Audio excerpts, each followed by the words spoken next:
and finish it 8:30. Some disturbance from 39. 39. Please mute your mic. Number 39. Can you hear me? Number 39. On කරලා දාලා කොහේ හරි යනවා මේ මයික් එකත් ඔන් කරලා. Number 39.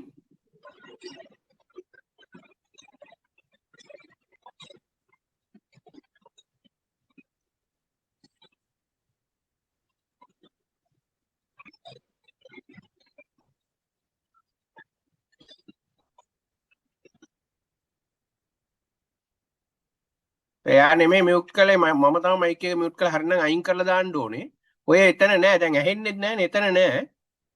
ලොග් වෙලා මයික් එක මියුට් කරන්නෙත් නෑ. ඔහේ ඉන්නවා මේ කවුද මේ 39 කියන්නේ? මම අල්ල ගන්න ඕනේ එක්සෑම් දවසේ.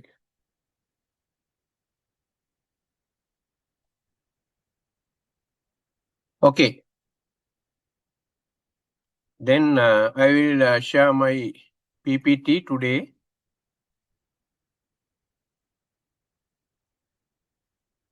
Can you see the slide? Yes, sir. Okay.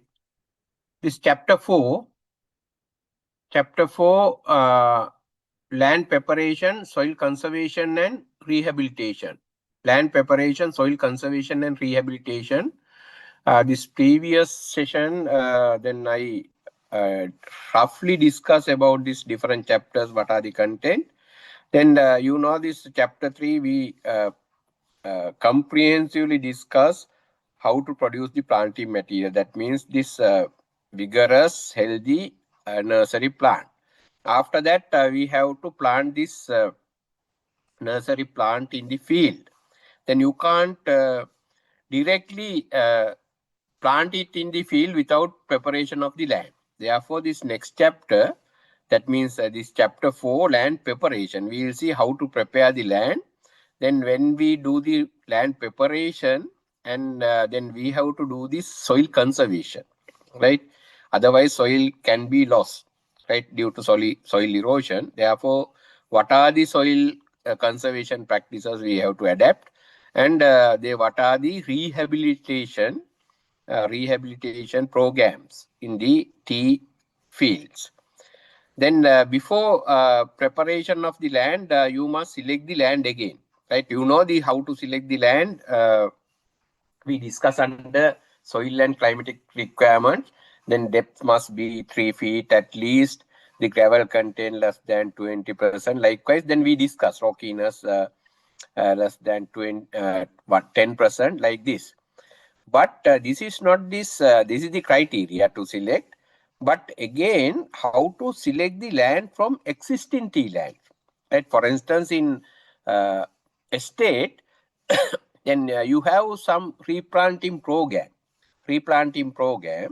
Then from this existing tea estate, how to select the land for replanting? අපි නැවත වගා කරන්න කොහොමද සුදුසු ඉඩම් තෝරන්නේ කියන්නේ ඒකේ තේ තියෙනවා ඒ තේ ඉඩම් නැවත තේ වගාවට සුදුසුද කියලා තෝරගන්න කොයි ඒවද තෝරගන්නේ කියන එක තමයි මුලින්ම බලන්න ඕනේ lab preparation වලට කලින්, right? Then here this learning outcomes. At the end of reading this chapter, you will be able to select suitable lands for tea cultivation. First, you have to select the suitable lands, right? Then explain the land preparation practices in the tea cultivation. Then describe soil conservation methods that can be used in tea cultivation. And finally, explain importance of soil rehabilitation or the reconditioning or rehabilitation in tea cultivation, and explain how to do it. These are the learning outcomes. Right? You must have knowledge on the selection of suitable land. Then you must have knowledge how to prepare the land. What are the land preparation practices, as well as the soil conservation practices and rehabilitation. Then importance of rehabilitation, you must know how it's important and explain how to do it. Okay, then we will see first selection of suitable lands for replanting of tea. Replanting. You know the term, this planting, replanting means නැවත වගා කිරීම. This is not the new planting. අපි new planting, replanting කියලා දෙකක් තියෙනවා. This new planting means then you cultivate tea in some other land than other than tea lands, right? Sometimes you remove the rubber and cultivate tea again. Next, right? Then this is called new planting, or sometimes barren land, or sometimes land not suitable, earlier used for the agricultural purposes. Then you clean the land and newly introduced tea there. This is the new planting. But replanting means existing tea lands again uproot the tea bushes and cultivate tea there. Right? This is called replanting. Then this land selection procedure for replanting in the estate, the tea plantation can be categorized into 3 categories on the basis of land productivity. එතකොට අපේ තියෙන tea plantation එකක් estate එකක් අපිට පුළුවන් categories 3කට බෙදා ගන්න. ඒකේ තියෙන land productivity අනුව. Then this is a very easy, right? Every estate they have the different divisions, right? Divisions විදියට තමයි ඒගොල්ලෝ maintain කරන්නේ. Upper division, lower division එක එක නම් දාලා තියෙනවා divisions වලට. They block into different blocks or divisions, right? Normally they do this agronomic practices same for these different blocks, right? Then ඒක ගලෝලා ආපහු දානවනේ මේ block එකේම ඒගොල්ලෝ දානවා එහෙම කරනවා. Then they have yield data also, yield data.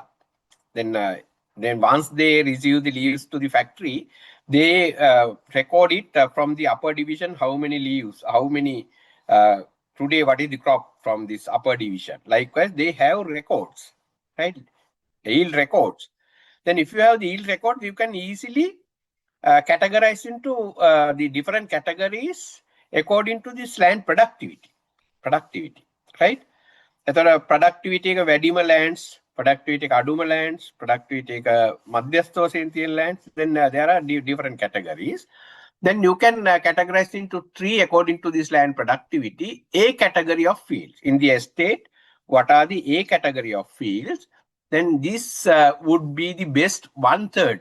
අපි ඕනම එකක් 3කට බෙදුවොත් ඒකෙන් 3න් එකක්. This those would be best 1/3 of the land of given plantation would have best stand of tea.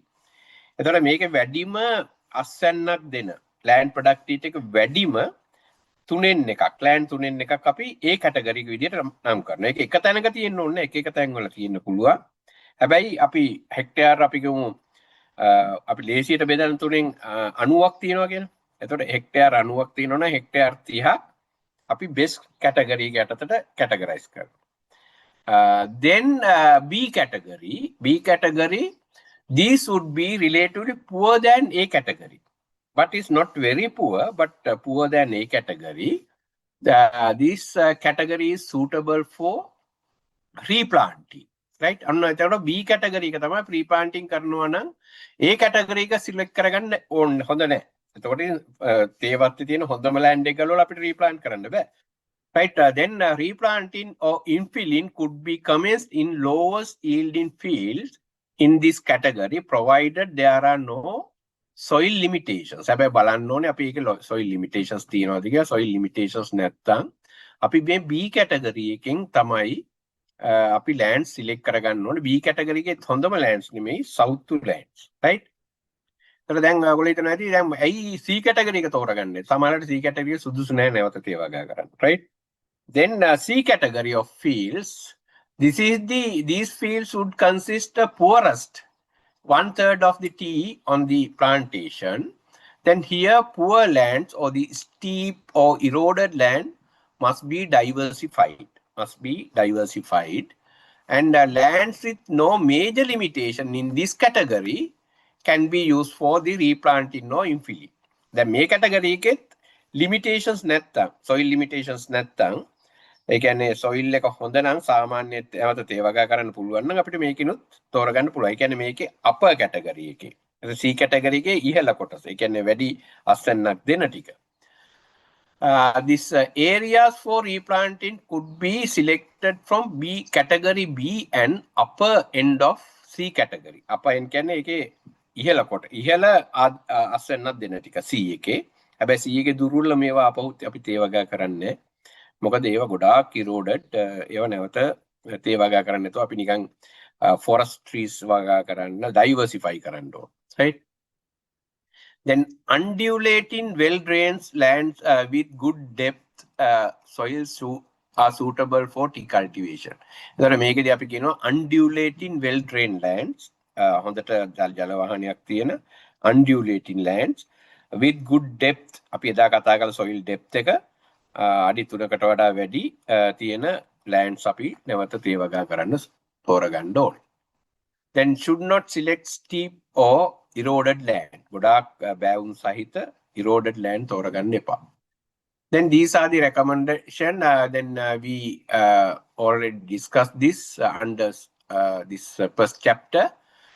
The soil depth less than 50 centimeter, rockiness more than 20%, and gravel in 90 centimeter greater than 50% not suitable for tea cultivation. Not suitable for tea cultivation. The flat land adjoining paddy fields, water streams and ravines should be avoided. දැන් ඔය තේ වතු වලත් තියෙනවා සමහර mercy lands තියෙනවා ගොඩක් වෙලාවට paddy fields එහෙම තියෙනවා. low land දැන් ඔක ගොඩක් වෙලාවට undulating වෙනකොට low side එකේ ජලය රැඳිලා ටිකක් වගුරු බිම් වගේ දැන් paddy fields ඒ වගේ කිට්ටුව තියෙන fields තෝරගන්නත් හොඳ නැහැ. Right, closer to this paddy fields or adjoining paddy fields should not be selected.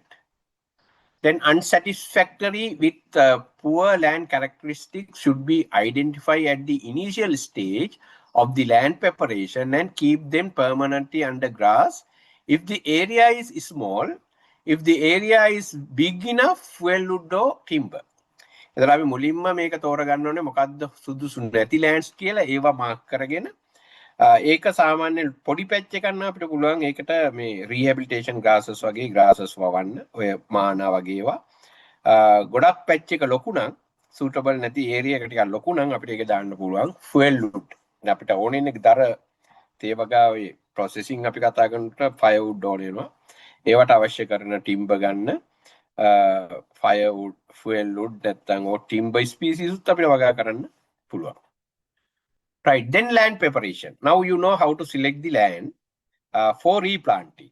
Replanting, new planting එකට නම් ඉතින් අපිට ඒත් අපි අරව චෙක් කරන්න ඕනේ අර conditions තියනවාද කියන එක අර depth එකේ මේවා.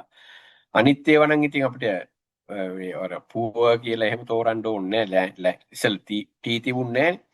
Right.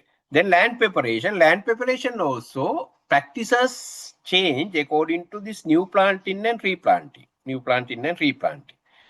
Here some more practices for this replanting programs.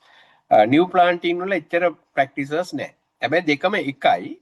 සමහර practices වැඩිපුර තියෙන එක තමයි replanting වල තියෙන වෙනස. අපි ඒකෙන්ද replanting ගැන තමයි දැන් අපි කරගෙන යන්නේ. එතකොට replanting වල එන practices මොනවද? Right? ඒකම තමයි land preparation වල new planting වලත් වෙන්නේ අර සමහර ඒවා නැහැ. Right? Then all vegetation should be uprooted. අපිට දැන් නිකන් බිමක් තිබ්බත් ඒකේ මොන හරි ගස් තියෙනවා නම් පඳුරු තියෙනවා ඔක්කොම all vegetation should be uprooted. All shade trees should be ring bark about 2 to 2.5 years prior to felling. එතකොට නිකන් ලෑන්ඩ් එකක් ගත්තොත් ඒකේ shade trees නැහැනේ. හැබැයි existing tea field එකක් ගත්තොත් ඒකේ the shade trees there. ඒතර shade tree එකක් කියන්නේ සමහරලාට medium shade tree එකක් ගත්තාම albizia වගේ ලොකු ගස්. එතකොට ඒවා එකපාරට අපිට ගලවලා අයින් කරන්න ටිකක් අමාරුයි. ඒකින්ද අපි කරන්නේ then we have to do the rim barking. Rim barking means remove the bark around this main stem. Then once you remove the bark, that means you damage the phloem, then no translocation of this food web resources, therefore this plant will die. but it takes some time, 2 to 2.5 years. Then normally rim barking should be done 1 to 1.5 meters above the ground. This bark, the width of this ring bark, this 30 centimeter, 30 centimeter. අපි centimeter 30ක් අඩියක්වත් පළලට පොතු වලයක් ගහන්න ඕනේ ගහ වටේට. Then this gradually plant will die. When the red root or poria present in the field, red root disease, අපි පස්සට ඉගෙන ගන්නවා red root disease, අපි එකට කියනවා poria. Because this scientific name of this fungus, Poria hypolateritia, therefore we call it as poria disease or the red root disease. This is the most severe disease in tea cultivation, fruit disease. Fruit diseases ගත්තහම ඒකෙන් severe disease එක තමයි red root disease එක tea plantation වල. ඒකෙන්ද red root disease තියෙනවා නම් අපිට special attention එකක් ගන්න ඕන. ඔන්න new planting වල මේක නැහැ. මොකද තේ පඳුරු නෑනේ new planting වල.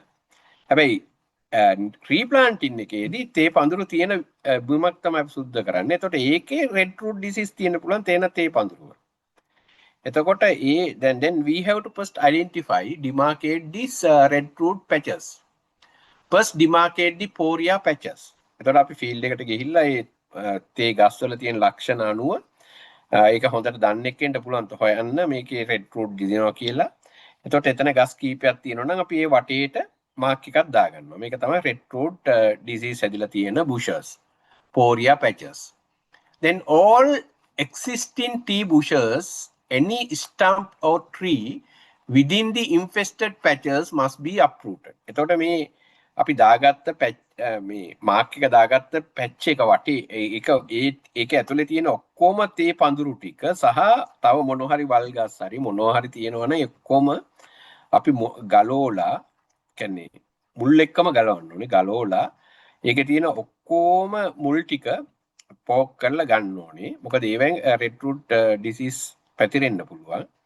Then burn in situ, right? The patch should be deep pork, that means 30 to 40 centimeter, and all living and dead roots of more than pencil thickness should be collected and burned in situ. එතකොට ඒක තුල තියෙන ගස් ටික ඔක්කොම දුර අපි ගම ගස් 15ක් තිබ්බා කියලා 15ම එතන අපි මාක් කරනකොට තව ගස් පේලි දෙකක් නිරෝගී පේලි දෙකක් ඇතුල් වෙන්න තමයි මාක් කරන්නේ. මොකද අපි දන්නේ රෝගී ශාකේ ඊගාව එකට පොඩ්ඩක් හරි ගිහිල්ලාද කියලා. ඒ ටික ඔක්කොම ගලවලා කොහෙටවත් ඇදගෙන යන්නේ නැහැ. ඒකේ තුල තියාලා අපි පුලුස්සලා දාන්න ඕනේ. burn in situ කියන්නේ ඒකයි. මොකද කොහෙට හරි ඇදගෙන ගියොත් මේ fungal mycelium එක අනිත් නියුරෝගී ඒරියා වලටත් ස්ප්‍රෙඩ් වෙන්න පුළුවන්. ඒකින් තමයි මේක කරන්න. This is must, right? මේක අනිවාර්යයෙන්ම කළ යුතුයි replanting කරනවා නම්. poria patches තියෙනවා නම්. Right? Then all tea bushes should and shade trees should be uprooted. After that, දැන් ඊට පස්සේ ප්‍රශ්නයක් නැහැ. ඊට පස්සේ ඔක්කොම තියෙන tea bushes ටික උගුරලලා අපි මේවා පොළොව මට්ටමින් කපන්නේ උදුරන්න ඕනේ. උදුරනවා කියලා අපිට වල් පැලි උදුරනවා වගේ අපිට අතින් උදුරන්න බෑනේ. අපිට වල් පැලයක් නම් අතින් උදුරලා දැම්මේ. එතකොට ඒකට අවශ්‍ය කරන තියෙනවා machines, right? ඊට වඩා ලොකු බලයක් අපි අතින්ට වඩා ලොකු බලයක් දෙන්න පුළුවන් machines තියෙනවා. රබර් වලත් එහෙමයි. රබර් වල තියෙන monkey grubber කියලා මේකන කියන winch machine එකක් තියෙනවා.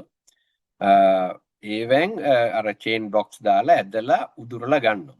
Right? Shade trees also should be uprooted. Then uprooting operation should be commenced from this uppermost section of the land. සාමාන්‍යයෙන් අපි දැන් uproot කරලා tea introduce කරන්නේ block wise, patches wise. එතන අපි කියමු slopy land එකක් තියෙනවා නම් ඒ slopy land එකේ අපි operation එක පටන් ගන්න ඕනේ උඩ ඉඳන් පහළට. පහළ ඉඳන් උඩට නෙමෙයි. පහළ අපි මොකක් හරි කරලා ඒක ඉවර කරලා තමයි ඊගා එකට යන්නේ. එතකොට පහළ අපි uproot කරලා ඒ පඳුරු හිටවල ඔක්කොම කරලා ඊට ඉහළ එක uproot කරන්න යනකොට ඒකෙන් ගල් පෙරෙල්ල ඇහිලා මේ පහළ කොටස ඩැමේජ් වෙන්න පුළුවන්. ඒකින්ද අපි ඉහළ ඉඳන් පහළට මිසක් පහළ ඉඳන් ඉහළට නෙමෙයි මේ uprooting මේ planting කරගෙන යන්නේ. Winch machine is used to uproot tea bushes. එතකොට tea bushes uproot කරන machine එකට අපි කියනවා winch machine කියලා. රබර් වලත් මේ විදිහටම ඒගොල්ලෝ රබර් වලත් තියෙනවා මේ white root disease එක. ඒකත් uproot කරනකොට අපි machine එකක් යොදා ගන්නවා. ඒකට කියනවා monkey grubber කියලා. monkey grubber. Right? After uprooting and leveling, dolomite should be applied at the rate of 1250 kilograms per hectare. After uprooting and leveling. ඊට පස්සේ දැන් ඔක්කොම තේ පඳුරු ටික ගලවනවා. තේ පඳුරු ටික ගලවනවා කියන්නේ උදුරනවා. එතන මුල් ඔක්කොම අයින් කරන්න ඕනේ. shade trees ටිකත් උදුරනවා. එතන උදුරනවා මේ ලොකු වලවල් හැදෙනවා මේවා. right?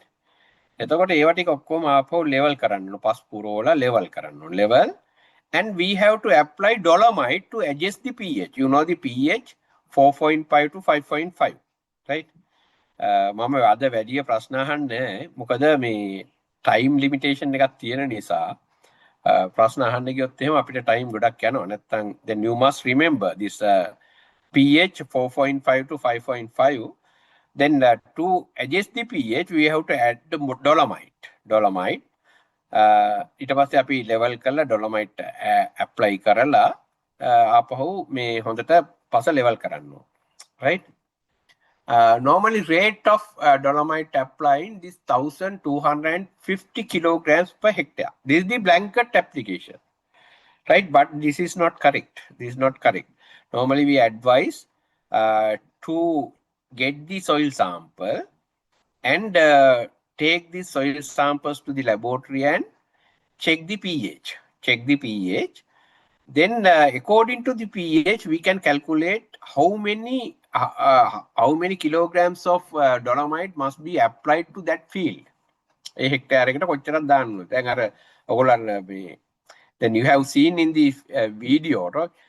This one person bring the samples for their nursery to check the pH. Right? Likewise, normally these farmers are asked to take the samples to this TRI substations and TRI send samples to TRI to check the pH and get the idea how much of dolomite applied to their field per hectare. But this is the blanket application. අපිට එහෙම නැත්තම් අවම වශයෙන් සාමාන්‍ය roughly හදලා තියෙනවා මේ dolomite kilogram 1250ක් හෙක්ටයාර එකට දාන්න කියලා. හැබැයි මේක හොඳ නෑ. සමහරවිට pH එක එච්චරම අඩු වෙලා නැත්නම් අපි වැඩිපුර dolomite දාලා ඊගාවට ආපහු pH එකේ ප්‍රශ්නකුත් එනවා. ඒකෙන්ද you must check the pH and calculate accordingly how much of dolomite you must apply for your field. Then soil conservation. Then land preparation hari. Then plant preparation කරලා අපිට ඔක කෙලිම හිටවන්න බෑනේ soil conservation practices කරන්න නැතුව. තර වැස්සක් වැහැපු හැටි ඔක්කොම ටික හොදගෙන යනවා. Therefore then you must adapt some soil conservation practices, especially in upcountry.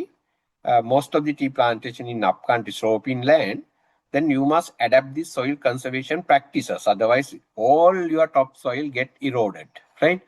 Therefore, we will see what are the soil conservation practices.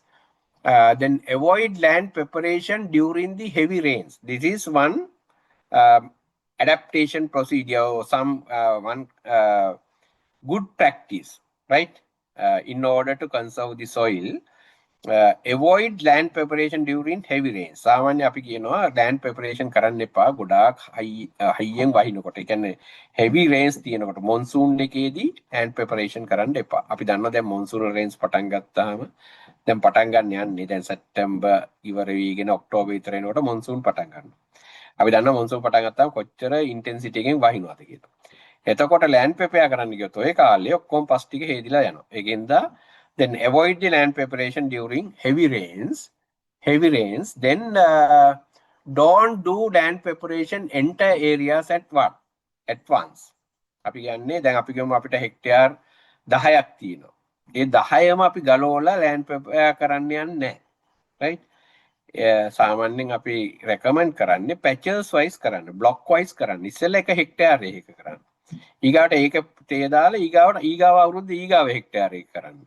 එවගේ small block wise don't do the land preparation entire area. එහෙම වුණාමත් ඊගාට දැන් මේක හිටෝ ගන්න බැරි වෙනවා. ඊට පස්සේ ඔක්කොම ටික හේදිලා යනවා.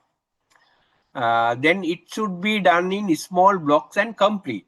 ඒක කරන්න ඕනේ block wise, small block and complete. All operations up to planting grasses, later we'll discuss what are the grasses or rehabilitation grasses, or VPT in each block. මේ හැම block එකකම grasses දාන level එකට හරි නැත්නම් VPT හිටවනකන් ඒ operations ටික ඔක්කොම complete කරලා තමයි ඊගායකට යන්න ඕනේ. Then do not fine level the soil after uprooting. අපි කියනවා uproot කරලා level කරන්න කිව්වනේ. හැබැයි level කරන්න කිව්වට මේක fine leveling කරන්න හොඳ නැහැ. right? හැබැයි ඒවා කරනවා ගොඩක් වෙලාට estate වල ඒ ඉන්න estate managers ලා සමහර කට්ටිය educated නැහැ. ඉතින් ඒගොල්ලෝ දන්නේ නැහැ good practices.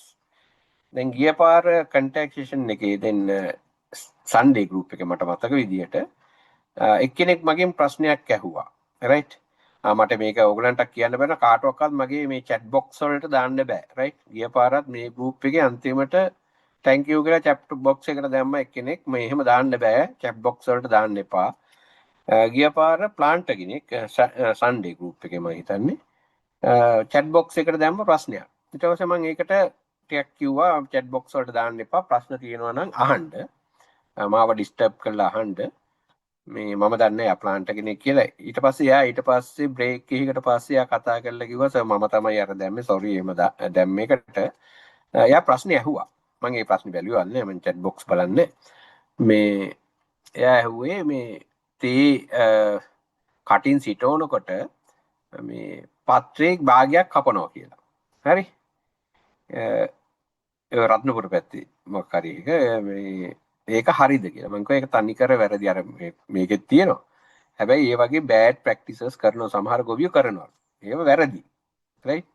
ඉතින් මේ වගේ තියෙනවා ගොඩාක් bad practices. දැන් තේ වත්තක ගියාම බලන්න පුළුවන් ඔය plant preparation කාලේදී fine leveling කියන්නේ සමහර මේ managers හිතන් ඉන්නේ land prepare කරලා මේ කොහොම එක පොඩි ගලක් වන්න නැතුව රේක් කරගෙන අර මේ ඔක්කොම ගල් බොරළු වැලි ටික ඔක්කොම අයින් කරලා නිකන් ලස්සන මතු පිටක් හදන්න. එහෙම නෑ. එහෙම කරන්න හොඳ නෑ. right? අර මේ නර්සරි බෙඩ්ස් හදනකොට එළවලු වගාවට නර්සරි බෙඩ්ස් හදනකොට ලස්සනට හදන්න. ඒ වගේ fine level කරන්න හොඳ නෑ. right? rough leveling තියෙනවා. I will show you the photograph. මොකද එහෙම කළාම erosion වැඩි වෙනවා. right? fine level කළාම erosion වැඩි වෙනවා. අපි ඒකට කියනවා gully erosion කියලා. පැස්සක් ගියේ හැටි අර ඔක්කොම ටික හොදලා යනවා. ඒකින්ද fine leveling කරන්න හොඳ නෑ. right? rough leveling කරනවා. rough leveling ඔය එහෙමෙන් ගල් කෑලි මේ පොඩි ඒවා තිබුණාට කමන්නේ rough leveling කරනවා. fine leveling නෙමෙයි. then construction of lateral and leader ends. දැන් ඉස්සෙල්ලා කිව්වේ මොකද්ද නොකළ යුතු දේවල් මේ plant preparation කරන කාලේ මෙන්න මේවා කරන්න එපා. ඒකිනුත් soil conservation කරගන්න පුළුවන්. කියන්නේ soil erosion අඩු කරගන්න පුළුවන්. then construction of lateral and leader ends. ඒ කියන්නේ අපිට කානු පද්ධති දාගන්න. right? construction of lateral and leader ends. lateral කියන්නේ පාර්ශ්වික කානු. නැත්නම් ඒකටම කියනවා සමෝච්ච කානු. this lateral drains and contour drains සමෝච්ච රේඛා කියන්නේ contour line contour drains දාන්න නැත්නම් lateral drains දාන්න. ඒ වගේම leader drains දාන්නේ කන්දේ ඉහළ සිට පහළට ජලය ටික අරන් එන්න leader drains. lateral drains දාන්නේ සමෝච්ච රේඛා දිගේ. ඒකින්ද අපි එකට කියනවා contour drains කියලා. lateral drains or contour drains. Lateral and leader drains should be cut before planting of rehabilitation grasses. Then land prepare කරලා ඊගාව step එක තමයි soil conservation, soil rehabilitation. ඒකට අපි rehabilitation grasses දානවා. ඊට කලින් තමයි මේක කරන්න ඕනේ. ඊට කලින් land prepare කරපු හැටිය then you have to construct leader drains and lateral drains. Then first we will see the construction of lateral drains. Lateral drains should be constructed along the contours. සමෝච්ච රේඛා දිගේ තමයි lateral drains අපි දාන්න ඕනේ.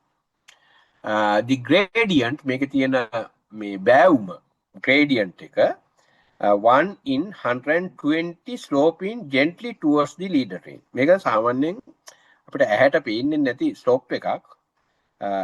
මොකක් හරි මිනුම් 120කට එකක් අපි කියමු මීටර් 120ක් යනකොට මීටර එක ස්ලෝප් එකක් එන විදිහට තමයි නැත්තම් අඩි 20ක් 120ක් යනකොට අඩි එක ස්ලෝප් එකක් වෙන විදිහට තමයි මේ ස්ලෝප් එක හදන්නේ. Right? Then you must remember this gradient. What is the gradient of lateral drains? 1 in 120. Then dimensions, මේ කානුවල dimension එක තමයි දිග පළල 45 centimeter deep. ඒ කියන්නේ අඩි 1.5ක් ගැඹුරු 45 centimeter wide. අඩි 1.5ක් පළල දැන් දිග අපිට කියන්න බෑනේ ඒ වත්තේ තියෙන දිගට තමයි මේක දාගෙන යන්නේ. Then should be of the lock and spill type or be provided with sill pit. එතන මේ කාණු වල යට පැත්ත right ඒ කියන්නේ කාණුවේ අඩිය bottom එක smooth නෑ ස්මූත් වුණොත් මොකද වෙන්නේ ඒ වැටෙන වතුර ටික ඔක්කොම එකට 120ක ස්ලෝප් එකක් තියෙන ඔක්කොම ටික ලාගෙන ගිහිල්ලා ලීඩ් ඩ්‍රේන් එකට වැටේ. ඒතර ඒක හොඳ නෑ. right? අපි කියන්නේ ඒක යම්කිසි වතුර ප්‍රමාණයක් ශේෂ්ත්‍රයේ රඳව ගන්න ඕනේ. එහෙනම් ඒක වළක්වන්න නම් අපි මොකද කරන්න ඕනේ? මොන හරි බැරියර්ස් දාන්න ඕනේ කානුවට. බැරියර්ස්. මේ වතුර ටික කෙලින්ම ගලාගෙන නොයන විදිහට. ඒ බැරියර් එකක් තමයි ලොක් එකක් කියලා කියන්නේ. ලොක් එකක් දානවා. ලොක් එකක්. ලොක් එකක් කියන්නේ පස් කුට්ටියක් තියෙනවා අපි ඒකේ. ඉතුරු කරන පස් කුට්ටියක්. අපි කියනවා මේවට කුට්ටි කාණු කියලා. කුට්ටි කාණු නැත්නම් lock and spill. spill එන වතුර ටික අනිත් lock එකට. ඒකට කියනවා lock and spill type drains. සමහර ඒ locks වල තියෙනවා silt pit එකක් හදලා පොඩි ආපහු මැද්දේ පොඩි වලක් හදලා දින. ඒකට කියනවා silt pit. මොකද මේකට එකතු වෙන රොම් මඩ ඒව ඉවත් කරන්න silt pit එකක්. එතකොට සමහර ඒවා තියෙනවා silt pit එකක්. Then this is the drain, lateral drain. මේ තියෙන මතු පිට. This is the soil surface. This is the bottom. This is the depth 45 centimeter. A bottom එකේ මේ වගේ අපි කුට්ටි හදනවා. කුට්ටි. This is the soil. කුට්ටි හදනවා කියන්නේ මේ කාණුව කපනකොටම මේක ගැඹුරට කපලා ඊගාව යම්කිසි දුරක් ගිහිල්ලා එච්චර ගැඹුරට කපන්නේ යම්කිසි කුට්ටියක් ඉතුරු කරලා ඊට පස්සේ තමයි ආපහු කපන්නේ මෙහෙම. ඒ වගේ lock and spill type.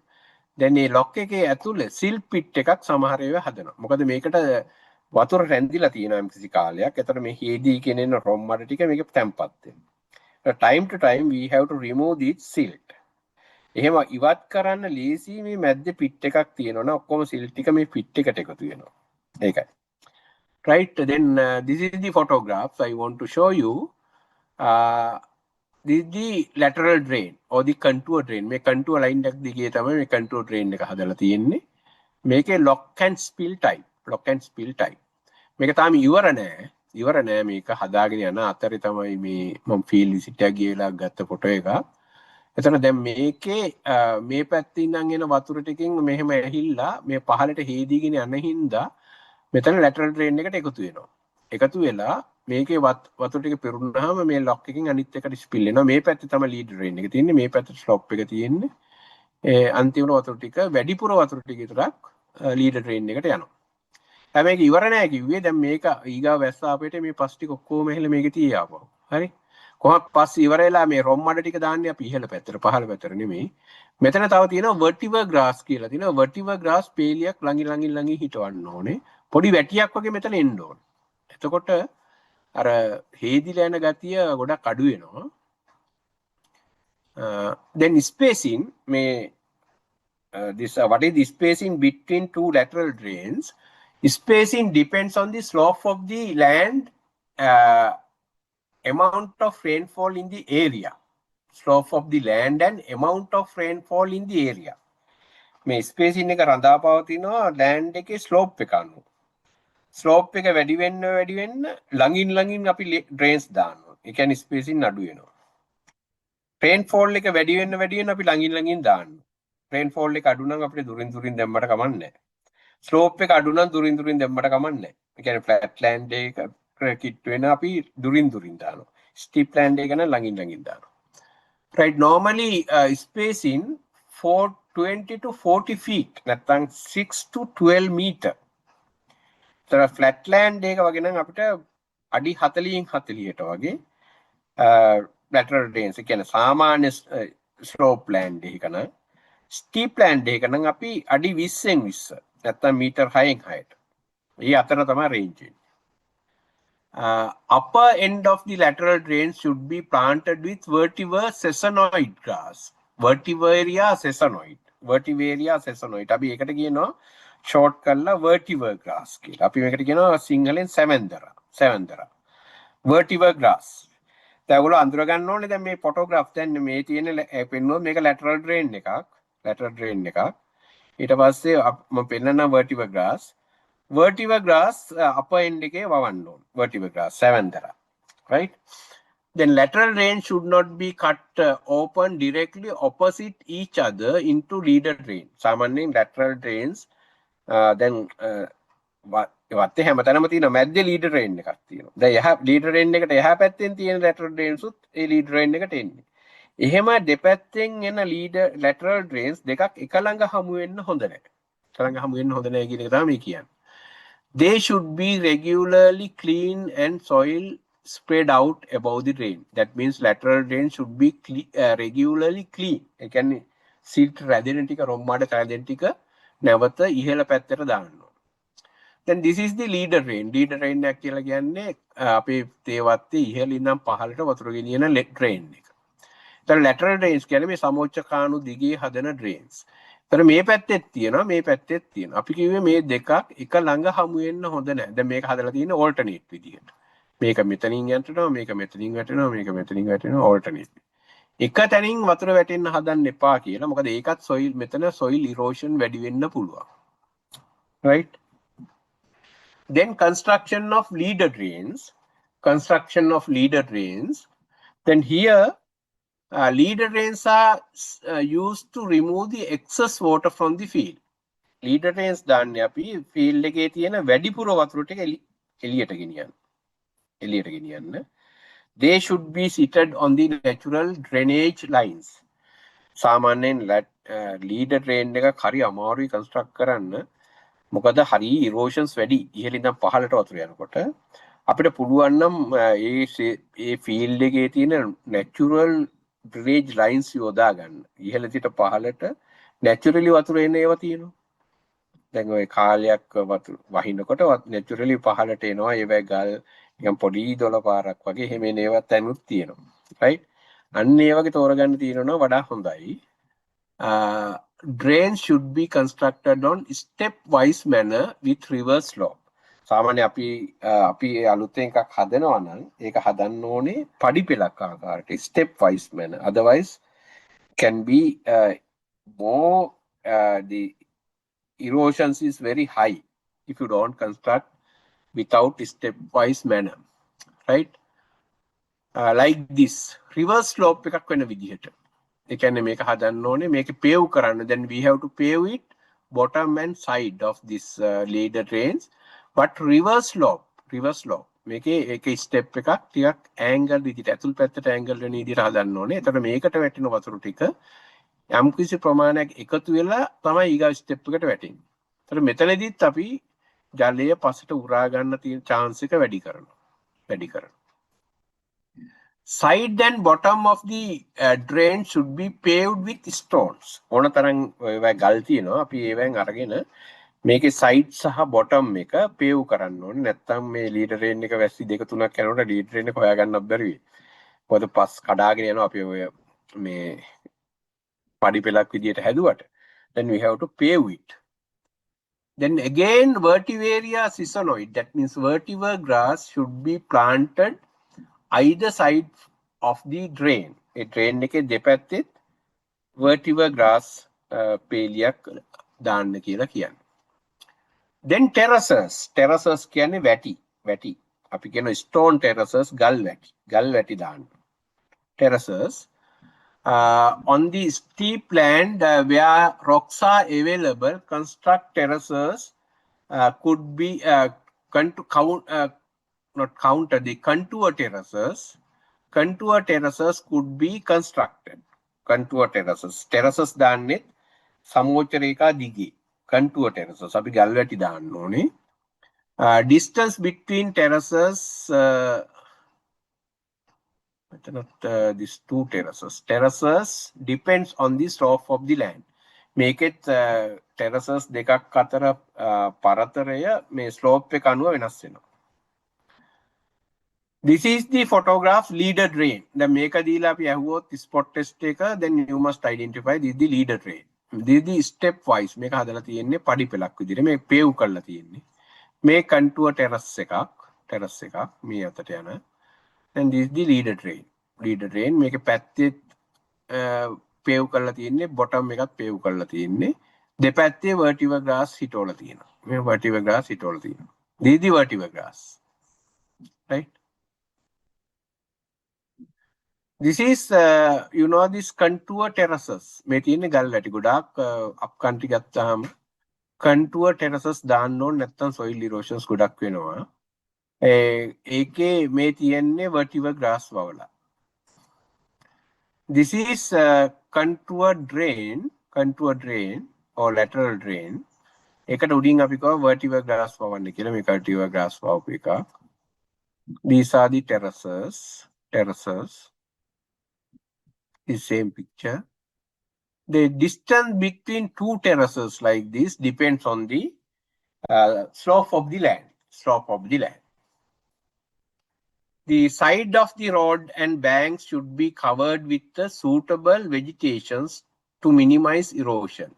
ඊට අමතරව terraces, contour drains, leader drains දානවට අමතරව අපි සාමාන්‍යයෙන් මේ පාරක් දෙපැත්තේ banks වල ඉවුරු වල කණ්ඩි ඉවුරු වල ඒ වගේ තැන්වල අපි දානවා මේ මොන හරි suitable vegetation එකක්. මොන හරි වගාවක් දාන්න ඕනේ. ඒවා හොදගෙන යන එක වළක්වන්න. Normally recommended species are Eragostris curvula. Now it's not much popular. During our time, we studied this Eragostris curvula. This is the African lovegrass. This is a common name, African lovegrass. But now it's not much popular, right? Then Paspalum dilatatum and Vertivaria sissonoid. Now everywhere we can see this Vertivaria sissonoid there. This is known as this vetiver grass. නැත්තම් සිංහලෙන් කියනවා සෙවන්දරා කියලා. Then this is the Eragostris curvula or the African lovegrass. ඉස්සෙල්ලා මේ කූරු තියෙන මෙන්න වගේ එකක් තමයි හිටෙව්වේ. හැබැයි දැන් ඒක නෑ. මම මේ එක තැනක තිබිලා ෆොටෝග්‍රාෆ් එකක් ගහගත්තා හරි රෙයා දැන්. මේක දකින්නත් නෑ. This is the vetiver grass. This is the Vertivaria sissonoid or the vetiver grass. මේ තියෙන්නේ මේ වගේ banks ඉවුරු වල අපි වවන්න ඕනේ මේ soil erosions වළක්ව ගන්න. ඒ වගේම පාර දෙපැත්තෙත්. Then activities given then සමෝච්ච රේඛා ගැන අපි කතා කරන්නේ. මට මෙතන ඒවා කොහොම කියන්න බෑ කොහොමද සමෝච්ච රේඛාවක් අඳගන්නේ කියලා. අපි දන්නවා then prepare a frame using erect Gisidia poles and mark contour lines in sloping land. අපි දන්නවා A frame එකක් හදාගන්නලු Gisidia poles තුනක් අරගෙන A frame එකක් හදාගෙන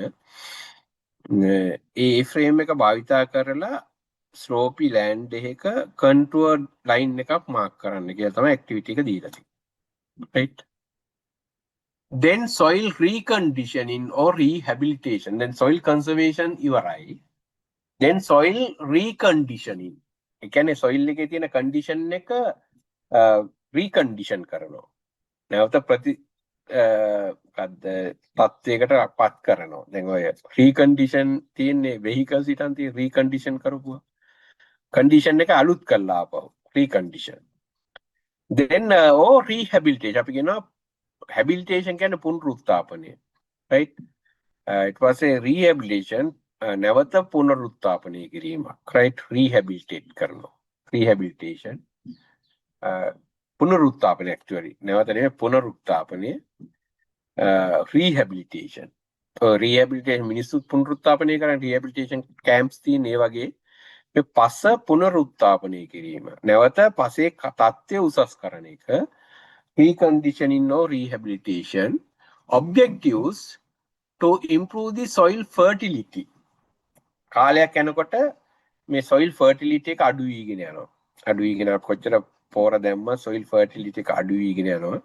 එතකොට අපි නැවත තේ වගා කරනකොට මේ rehabilitation එක program එක ඉතා වැදගත්. එතකොට මොකක්ද ඒක objective එක තමයි improve soil fertility. පසේ සරුභාවය වැඩි කරන්න. Control pest and disease problem.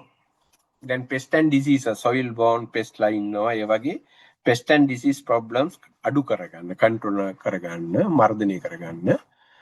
To check field whether it is suitable or not for tea planting. එකපාරට කියන්න බෑ පස හොඳ නෑ කියලා. සමහරවිට අපි rehabilitation grasses හොයලා බලනකොට ඒවවත් හරියට හැදෙන්නේ නැත්නම් අපිට කියන්න පුළුවන් මේ පස නම් හරි නෑ කියලා. right? check කරනවා. Then remove possible toxin of the previous crop. මට විනාඩිය දෙන්න කෝල් එකක් එනවා පොඩ්ඩක්.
Okay, then remove the possible toxin of this previous crop. සාමාන්‍ය අපි වගා කරගෙන යනකොට සමහර වෙලාවට ඉස්සෙල්ලා වගා කරපු crop එක මොන හරි තියෙන්න පුළුවන් toxic compounds. ඒ වගේ ඒවා තියෙනවා නම් ඒවා ඉවත් කරන්නත් අපි මේ rehabilitation program එකේ කාර්මුණක්. right? Then to prevent the soil erosion. Other objective is prevent the soil erosion. It's obvious. Then by planting rehabilitation grasses, we can get very good soil structure with well bind with this rehabilitation grasses roots. Therefore, then we can prevent the soil erosion. And provide mulch to conserve soil moisture. Time to time, we cut the rehabilitation grasses and incorporate with soil. Then it provide mulch to the soil and conserve soil moisture as well, and improve soil physical properties. As I mentioned, due to this root penetration to the soil, it improves the soil porosity, soil aeration, this soil water holding capacity. So many physical properties improve by planting rehabilitation grasses during this soil rehabilitation period. Then soil rehabilitation should be done by planting either Mana or Gautamala. Grasses දෙකක් දැනට අඳුරගෙන තියෙනවා rehabilitation වලට. දැන් අලුතෙන් ආපහු ඔය CO3 වගේ grasses උත් හොයාගෙන තියෙනවා TRI එකෙන්. But out of this, this Mana is this best or this famous. Gautamala is not much now interested because of some problems there. හැබැයි දැන් අලුතෙන් CO3 කියන එකේ growth rate එක වැඩි හින්දා CO3 වගේ වදාලා වැඩිපුර පසට organic matter දාන්න පුළුවන් කියලා දැන් ඒකත් ගොඩක් ජනප්‍රිය වෙගෙන එනවා. right? This Mana Cymbophorian competiflorus, Mana Cymbophorian competiflorus, Mana. Then Gautamala Tripsacum laxum. Tripsacum laxum. That is the botanical name. Botanical name Tripsacum laxum. Then Cymbophorian competiflorus is the Mana. Right? The recommended tree conditioning period is 18 months. සාමාන්‍යයෙන් කියනවා මේ නැවත තේ වගා කරනකොට මාස 18ක්, ඒ කියන්නේ අවුරුදු 1කමාරක් rehabilitation කරන්න ඕනි කියලා. එහෙම නැත්නම් ඉස්සෙල්ලා සබ්සිඩි ස්කීම් එකක් තියෙනවා තේ වගා කරනකොට. ලබා දෙන සබ්සිඩි ස්කීම් එකේ සබ්සිඩිස් දෙන්නේ rehabilitation කළේ නැත්නම්. right? හැබැයි දැන් ආපහු ලොකු ප්‍රශ්නයක් වෙලා තියෙනවා ගොවියෝ ටිකක් රිලක්ටන්ට්. දැන් ගොවියෝ කැමති නැහැ අවුරුදු 1කමාරක් තනකොළ වවාගෙන ඉන්න. right? ඒ කියන්නේ rehabilitation classes වවාගෙන ඉන්න කැමති නැහැ. ඒක නිසා දැන් ඒක ප්‍රශ්නයක් වෙලා දැන් කියනවා rehabilitation period එක අඩු කරන්න කියලා. අඩු කරන්න වෙන ක්‍රම යොදලා කොහොම හරි පස්සේ සාරවත්කම වැඩි කරගන්න fast growing grasses ඒ වගේ වවලා මේ period එක අඩු කරන්න කියලා. But anyhow the recommended period is 18 months. Rehabilitation or the reconditioning period, recommended period. But most of the planters in estate sector carried out 2-year reconditioning program, 2-year reconditioning program. Then this is the Mana, Cymbophorian competiflorus, Mana, අපි කියනවා පැංගිරි මාන, පැංගිරි ගස්, පැංගිරි මාන, Gautamala Tripsacum laxum, Tripsacum laxum. Then cultivation of Gautamala, planting materials, cutting.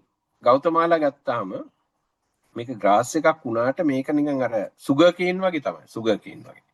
ඒ කියන්නේ sugar cane also you know this Graminaceae family. This tall one, this bottom stem part there, stem part there. Therefore, then sugarcane also they use the cutting as for the planting material. This also the same. Length of the cutting should be 1.5 feet.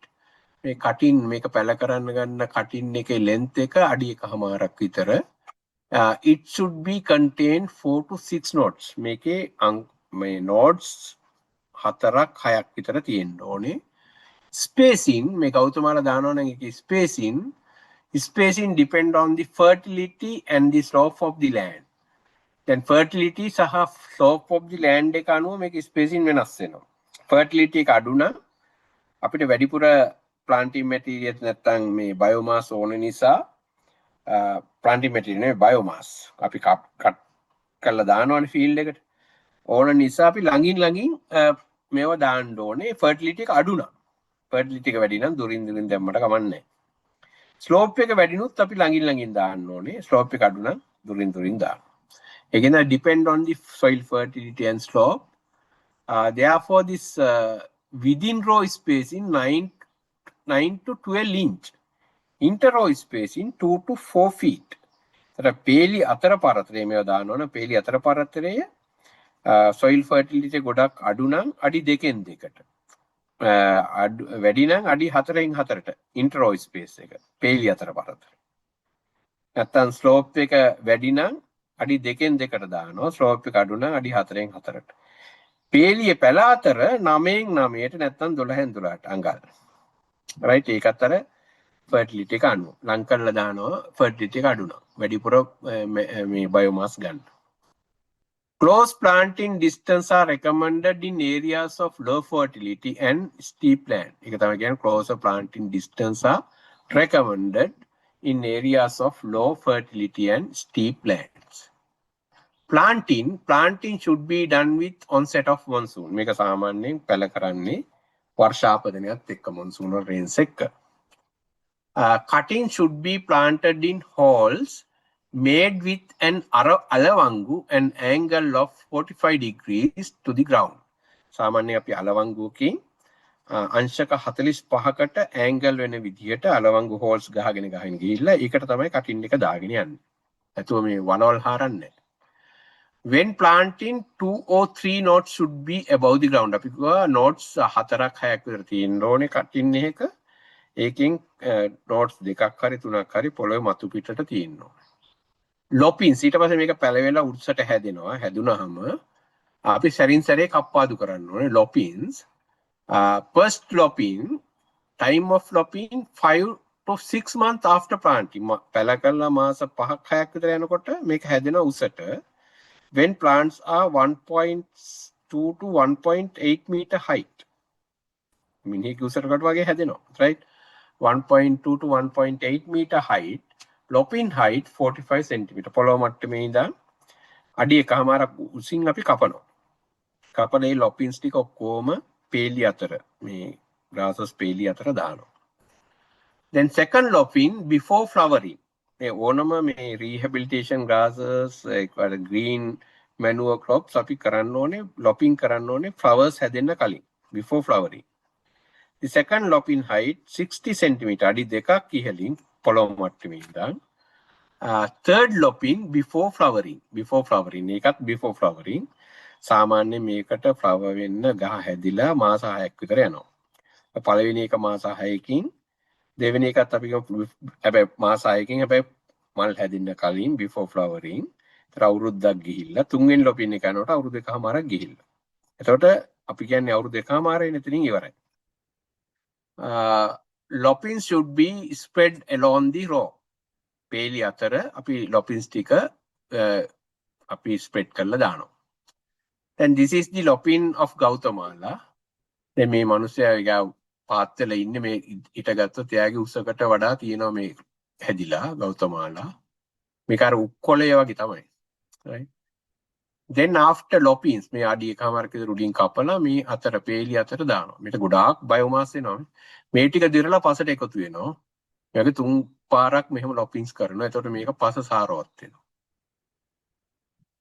Then cultivation of mana spacing පේලි අතර මේකේ ළඟින් දාන්නේ අත්තර දුරින් නෙමෙයි 4යි 6යි අඟල් 4යි 6යි 4 to 6 inch interrow spacing 2 to 3 feet 2 to 3 feet 2 to 3 feet. Planting material here tillers or suckers here like a grass bush, therefore no stem part. Therefore, this is mana no Fangiri mana, you know, this is a tillers. We use the tillers or suckers. Api ara more you netta mote you can and neo gan. Other cultural practices are same as Gautamala. Gautamala vidiyama තමයි නිත්‍යව ටික ඔක්කොම මේ හැබැයි මේ space ඉනුයි මේ ගන්න planting material එක තමයි වෙනස්. Then compare morphological features of Mana and Gautamala. This is the activity 2. Compare morphological features. ඒ දිහා බලලා compare කරන්නලු Mana සහ Gautamala වල morphological features. Then these suckers or the tillers. Mana ගත්තා Mana වල suckers. හිටවන්න ගන්න මේ වගේ suckers. Then this is the planting. මේ මාන තමයි හිටෝන එක පෙන්වන්නේ මේ වගේ අර අලවංගු හෝල් එකෙන් ගහගෙන ගිහලා හිටෝගෙන යනවා. This is the contour drain, lock and spill. Leader drain එක මෙතනින් පහළට යනවා. මෙතනින් තව contour drain එකක්. මේ පඳුරු උදුරලා level කරලා dolomite දාලා level කරලාට පස්සේ then you can see it's not the smooth leveling. It's smooth leveling නෙමෙයි මේ. Smooth level නම් මේවා ගල් කැලි තියෙන්න බෑනේ. It's not the smooth leveling. There's so many small the boulders and rubbles there, right? Not smooth මේ වගේ එකකින් දාලා ඇදලා මේ හොඳ සියුම් මතු පිටක් නෑ. Then this is again planting Mana. This is the vetiver row. මේ තියෙන වෙනම vetiver grass row එකක්. This is terrace contour terrace planting of Mana. The Mana also must planting along the contours. අපි මේ හැම එකම Gautamala Mana මේ ඔක්කොම දාන්න ඕනේ contours දිගේ. Right? These are also planting Mana. This is the Mana planting field. This is the vetiver grass row මේ cover කරලා තියෙන shade trees. අපි ඊගාවට කතා කරනවා shade trees පස්සේ. shade trees උත් හිටවන්න ඕනේ මේ මානා හිටවනකොටම මානා ගෞතමාලා rehabilitation grasses හිටවනකොටම මේ හිටවලා shade trees හිටවලා ඒවා cover කරලා මේ සත්තු කනවට. This is මේ තියෙන්නේ ඇත්තටම මෙතන තිබිලා තියෙන lead contour train එකයි ගොඩ වෙලා මේ පැත්තට leader train එකක් හදලා තියෙනවා. ඊට උඩින් vertical grass row the mana field. This is also mana field.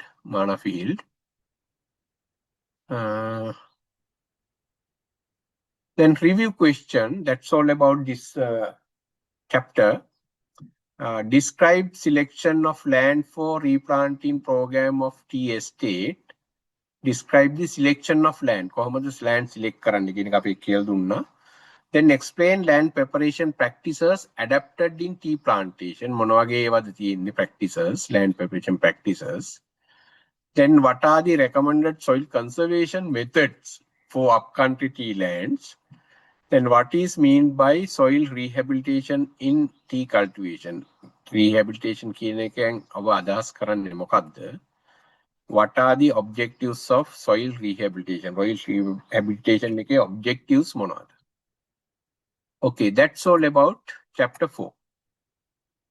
Then we will move into chapter 5. But I think chapter 5 is somewhat biggest chapter. Right, ඒකේ ගොඩක් දේවල් තියෙනවා. ඊට පස්සේ chapter 6 කියන්නේ pest and diseases. Chapter 7 harvesting. Chapter 7 නම් එච්චර නෑ හරි පොඩි. Chapter 7 අපිට කොහොමත් රැට තමයි කරන්න වෙන්නේ chapter 5 and 6. 6 and 7 රැට. අපි තව තියෙනවා මට පැයකට ආසන්න කාලයක්. මම 10 මට නවත්තනවා. ඒකෙදි අපි බලමු chapter 6 එකේ chapter 5 එකේ දැන් 4 එක ඉවරයි. chapter 5 එකේ අපිට යම් කිසි ප්‍රධාන කොටස් ටිකක් ඉවර කරගන්න පුළුවන්. එතකොට අපිට පැය දෙකකින් වගේ රැට ඉවර කරන්න පුළුවන් ඉතුරු chapters දෙක සහ මේකේ ඉතුරු වෙන කොටස. Right? Okay, then we will see next chapter, planting, post plant and planting operation. Planting අපි ගහට ඉවර කරන්න පුළුවන්. නමුත් post planting ගත්තාම ගොඩක් තියෙනවා pruning, weed management ඒ වගේ ගොඩක් practices ටිකක් තියෙනවා pest and diseases හැර. Pest and diseases and shade trees management තියෙනවා ඒ වගේ ටිකක් තියෙනවා. Right? Okay, can you see this slide?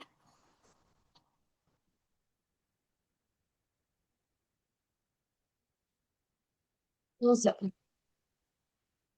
I don't know why you are taking much time. මේක කියන්න. කවුද මේ ප්‍රමෝද් ඉන්නවද ප්‍රමෝද්? Yes, sir. ඒක ඔයා කියන්න බෑ. දැන් මම අහලා විනාඩි දෙකක් විතර ගියාට පස්සේ එක්කෙනෙක් කියනවා පේන්නේ නැහැ කියලා. දැන් මම මේක පේනවද කියලා ඇහුවම ඔයා උත්තර දෙන්නේ නැහැ. ඒත් පොඩ්ඩක් ඇලර්ට් එකේ ඉන්න ඕනේ. මම දන්නේ ඔයගොල්ලොත් මේවා මම කියනවට ඇලර්ට් එකේ ඉන්නවද කියන එක. ඔය දාලා වෙන වැඩක් දන්නේ නැහැ ගෙවල් වල. ඇහුවාම විනාඩියක් විතර ගියාට පස්සේ එක්කෙනෙක් දැන් මම මේ ඉස්සෙල්ලා සයිඩ් එක සාලා පේනවද කියලා ඇහුවා. විනාඩියක් විතර ගිහිල්ලා එක ගර්ල් කෙනෙක් කියනවා yes no sir කියලා. පග්ගාල ක්වික් දෙන්න බෑනේ පේන්නේ නැත්තම්.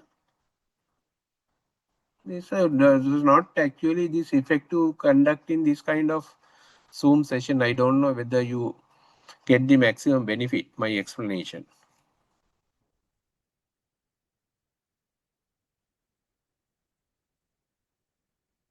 Okay, can you see my slide? Yes, sir. Yes, sir. Now okay. අන්නේම කියන්න බෑනේ. දැන් ඉස්සෙල්ලා පාර මම ඇහුවම කොච්චර වෙලා ගියද බලන්න කියන්න. වැඩක් නෑ කතා කරන්න. Field planting and post planting operations of tea. This is the chapter 5. Field planting and post planting operations of tea. Here, planting of VPT. Then how to plant is not much thing to discuss. Then every plant, this planting system is similar. Then you have to prepare the planting hole. Then planting should be commenced early in the monsoon. Any rain-fed crop plant in early monsoon. The tea should be planted in between original rows of grasses,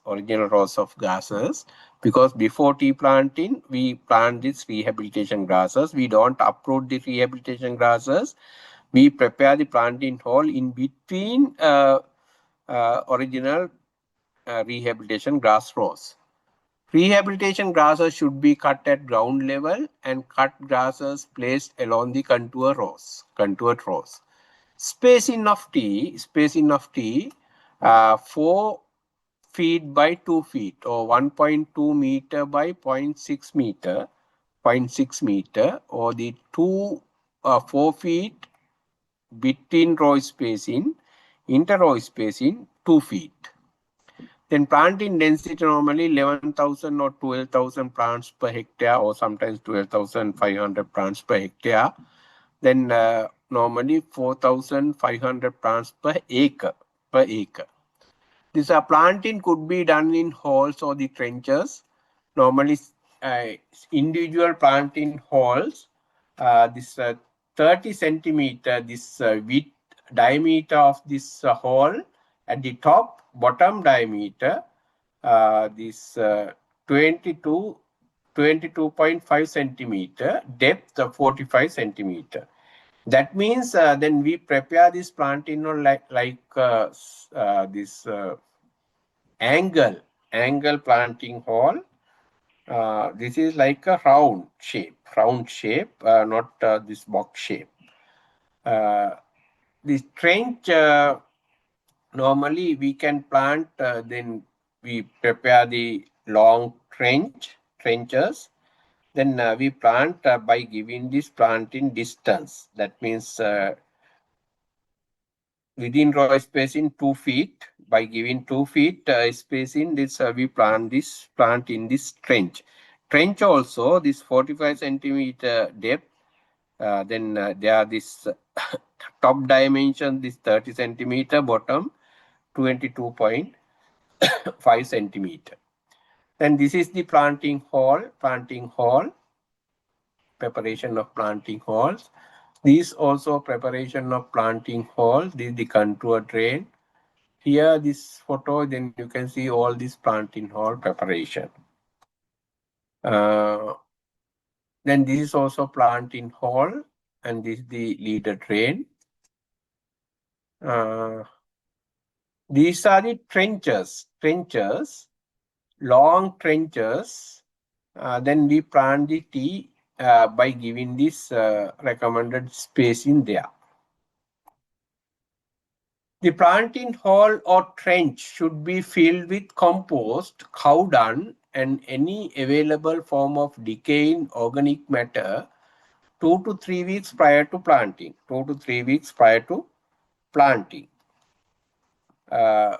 Normally, it's obvious. Normally, we know any planting, then we planting of any crop.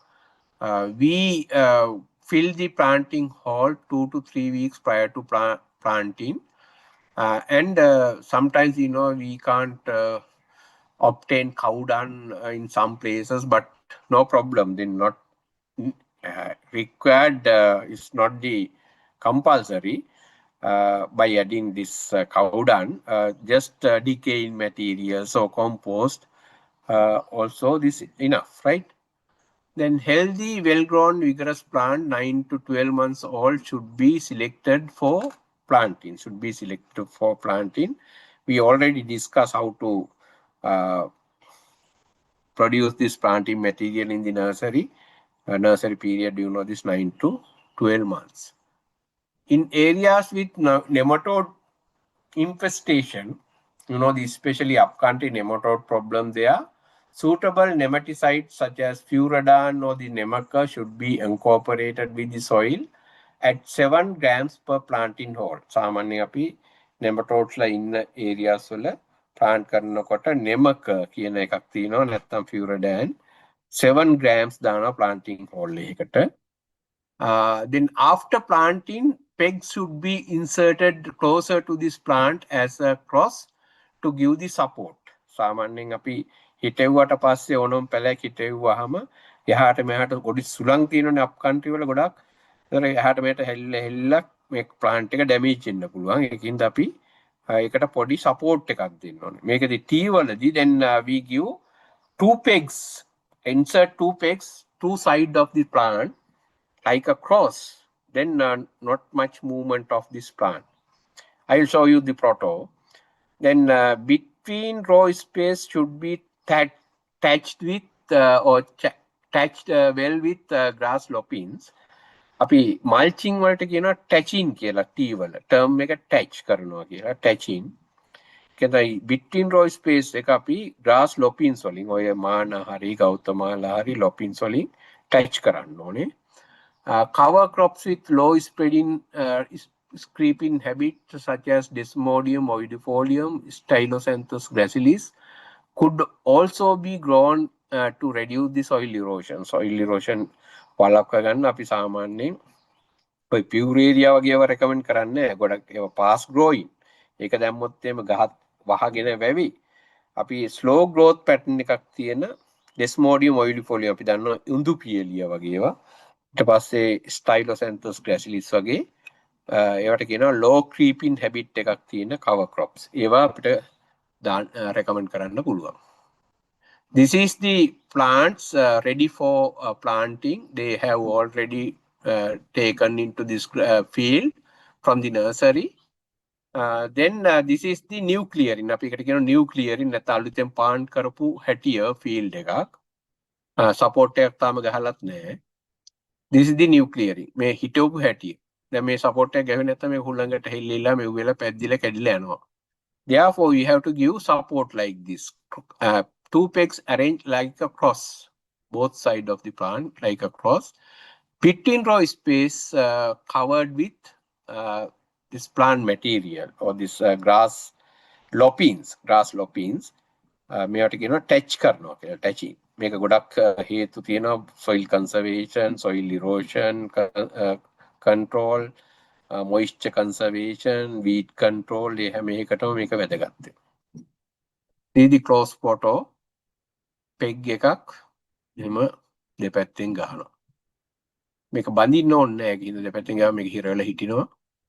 ගහ ලොකු වෙනකොට මේක ඉතින් අයින් මේක අර මොහොකින් හරි බැන්දොත් එහෙම ඒක අපිට ලියන්නත් වෙනවා. right? Then bringing young tea into bearing, bringing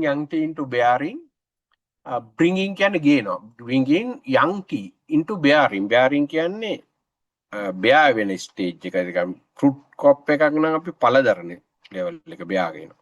මේක නම් දලු කඩන අවස්ථාවට. කොහොමද young tea plant එකක් දලු කඩන අවස්ථාවට ගේන්නේ?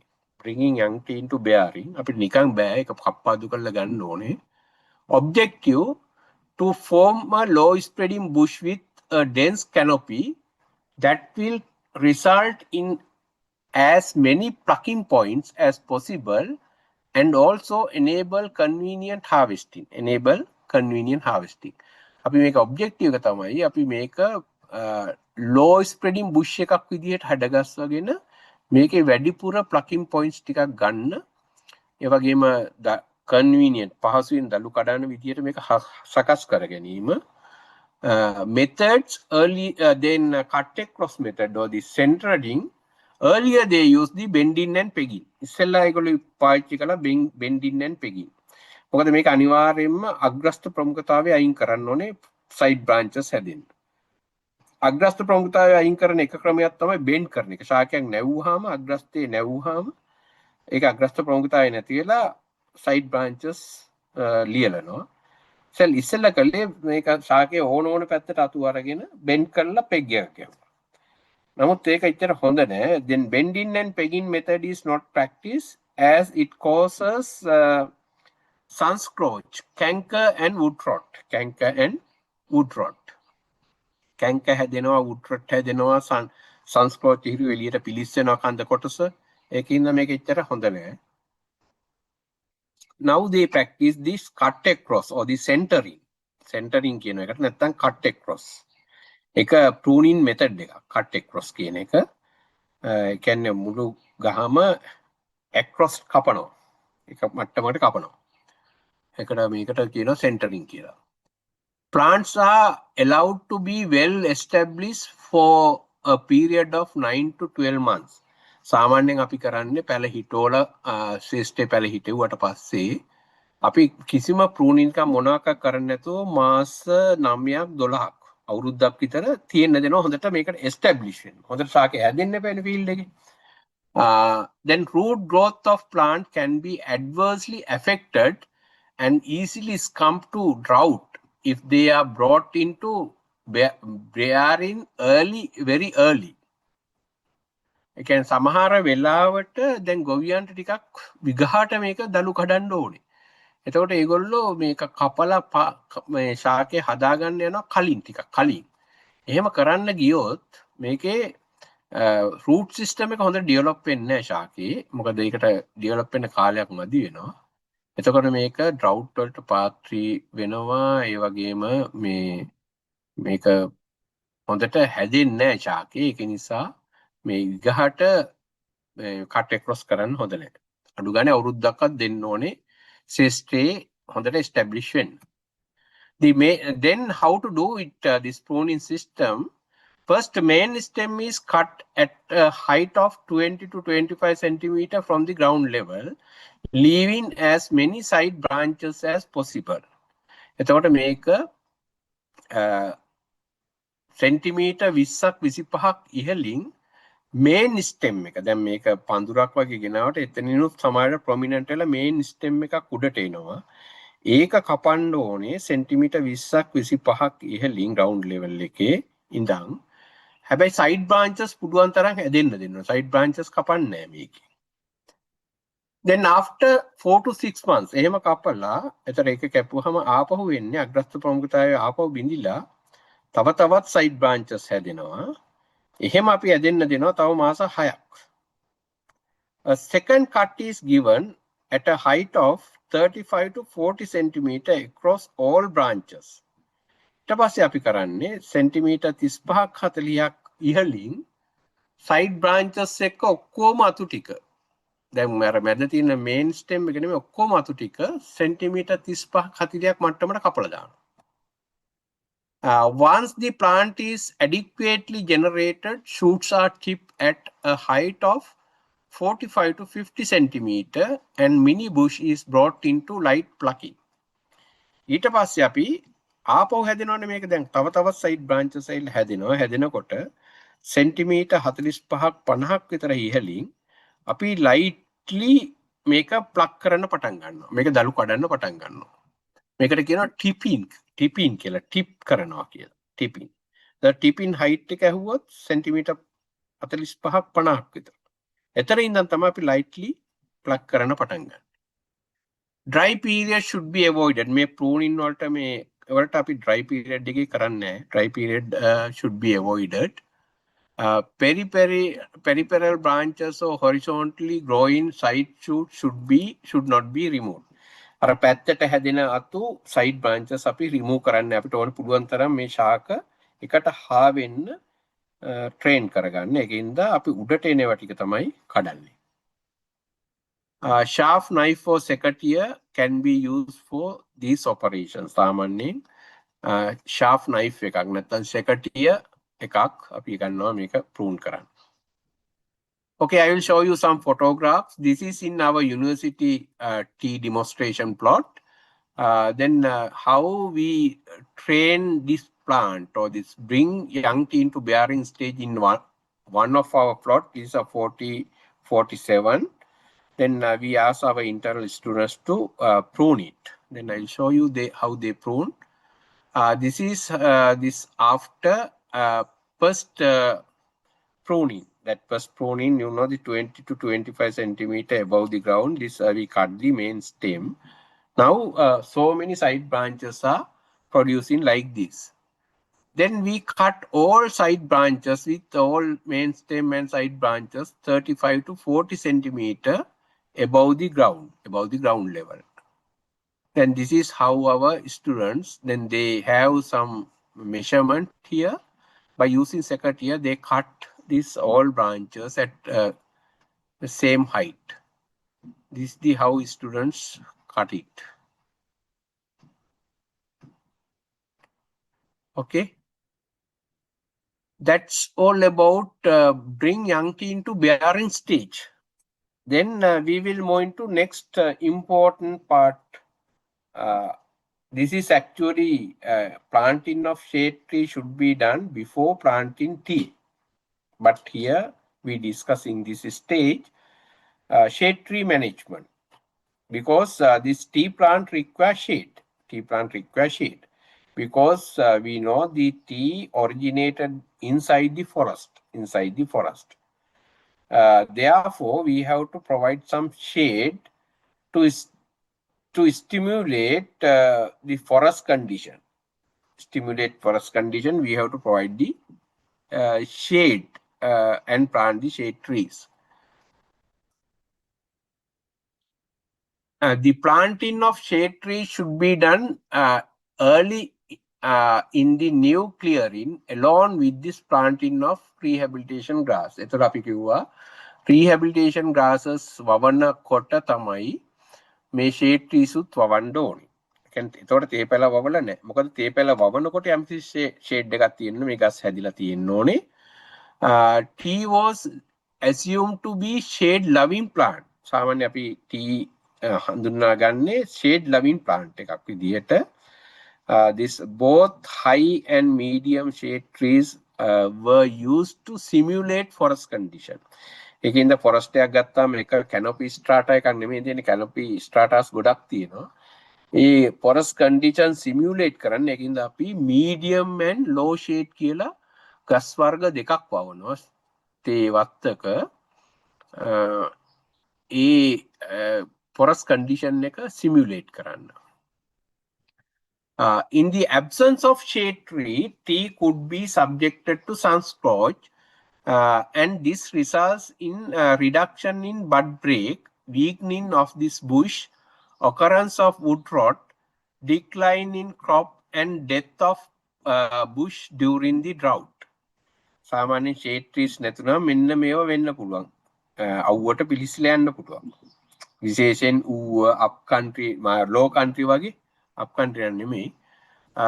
ඊට පස්සේ මේකේ result එක තමයි bud break එක අඩු වෙන්න පුළුවන්, weakening of bush, occurrence of wood rot ඇති වෙන්න පුළුවන්, decline crop එකත් අඩු වෙන්න පුළුවන්, and death of the bush during the drought. සාමාන්‍යයෙන් අපි shade trees නැත්තම් drought period එකේ ගස් මැරෙන්නත් පුළුවන්. These features are more prevalent in Uva and some part of mid-country and especially low country. Up-country නෙමෙයි. Up-country එච්චරම shade trees නෑ. ඔයගොල්ලෝ දැන් නුවරඑළිය ගත්තාම පොඩ්ඩක් shade trees තියෙනවා, high shade, medium shade එකත් එච්චර නෑ ඒ. But low country and Uva, this condition is most affected. Shade trees should be planted in as a mixed stand of high and medium shade. Shade trees අපි හිතවන්න ඕනේ mix එකක් විදියට. අපි කව forest condition simulate කරන්න නම් mix එකක් විදියට හදන්න ඕනේ high shade, low shade. High නෙමෙයි, medium shade, low shade. In the new clearing, shade trees should be planted densely at half the final spacing and thinned out to the correct spacing in the third year. අපි දාන්නේ මුලින් හිටවනකොට අපිට අවශ්‍ය කරන්නේ metre 6න් 6ට නම් අපි metre 3න් 3ට දානවා. දාලා අපි අර මැද්දේ ගහ අයින් කරනවා. ඒ කියන්නේ අපි ඩෙන්ස් විදියට මුලින් දාගෙන පස්සේ third year විතර වගේ එනකොට අපි අර මැද්දෙන් තියෙන ගහක් අඩි කරනවා, thin out කරනවා. එතකොට අවශ්‍ය කරන shade එක අඩි මීටර් 6න් 6ට තියෙනවා ඒ වගේ. Planting of shade trees should be done in the tea rows to facilitate easy movement of labor during various cultural operations. සාමාන්‍යයෙන් අපි තේ පේලි අතර පරතරය අඩි 2යිනේ. ඔන්න පේලි අතර පරතරය අඩි 4යි. පේලියේ පැල අතර පරතරය අඩි 2යි තේවල. එතකොට ප්ලකර්ස්ලා දළු කඩන්න යන්නේ පේලි දෙකක් අතර පරතරයෙන්. ඒ කියන්නේ අඩි 4 පරතරයෙන් තමයි රිංගගෙන යන්නේ. මොකද ඒ ගහත් හා වෙලා තියෙන්නේ. හැබැයි ඕකේ අපි ඒ පරතරේ ඇතුලේ අපි ෂේට්‍රියක් හිටෙව්වොත් අපිට දළු කඩන්න යන්න බැරි වෙනවා. ඒක නිසා අපි කියන්නේ ෂේට්‍රි හිටවන්න ඕනේ තේ පේලි අතර. තේ පේලි අතර. පේලි රෝ අතර නෙමෙයි, පේලි අතර. Then medium shade, we'll see what are the medium shade tree species. Then you must remember this all and you must know how to identify these shade trees. Upcountry shade trees, medium shade trees, එක එක elevations වලට වෙන වෙනම recommend කරලා තියෙනවා. Upcountry Dadapt, upcountry Dadapt, Erythrina lithosperma. Dadapt, Erythrina lithosperma. Dadapt means common name. In Sinhala name, Erabodu. Erythrina lithosperma. Then Calliandra, common name Calliandra, botanical name Calliandra calotrophes. Sinhala කියනවා Calliandra. Then Acacia decurrens, common name Acacia, Sinhala name also Acacia.